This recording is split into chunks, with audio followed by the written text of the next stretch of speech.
Paano kung na-lock ang virtual pag-ibig account mo?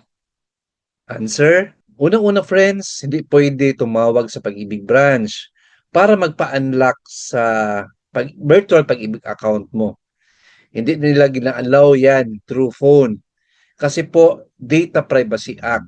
So ang gawin po ninyo friends, pag na-lock po yung virtual Pag-ibig account nyo, punta kayo sa Pag-ibig branch and hingi kayo ng form, request form for virtual Pag-ibig account. So, i-fill out nyo po yan, accomplish in 2 copies po, then i-check nyo po ang unlocking. Kasi sa particulars na may nakalagay, 3 po, unlocking, deactivation, and reactivation.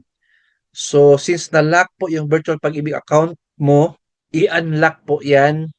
So, yung i-check po ninyo is unlocking. Hindi po yung deactivation, tsaka reactivation. Iba po yan.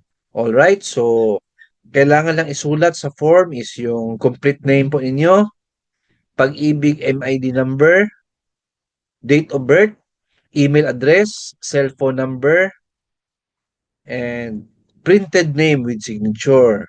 And of course, date. Ayan po. Once natapos na po kayo mag-fill out ng form, ibigay niyo po agad sa frontliner ng MS2 department. Ayan po. Madali lang po ito friends. Once na ma-receive ng frontliner, then encode po ito sa system nila, ma-unlock na po ang virtual Pag-ibig account ninyo. Alright, so thank you for asking this question friends. Lahat ng mga questions about Pag-ibig Fan, may good answer tayo sa channel natin. Please like, share this video, and subscribe my YouTube channel. Thank you, God bless, and 2 thumbs up.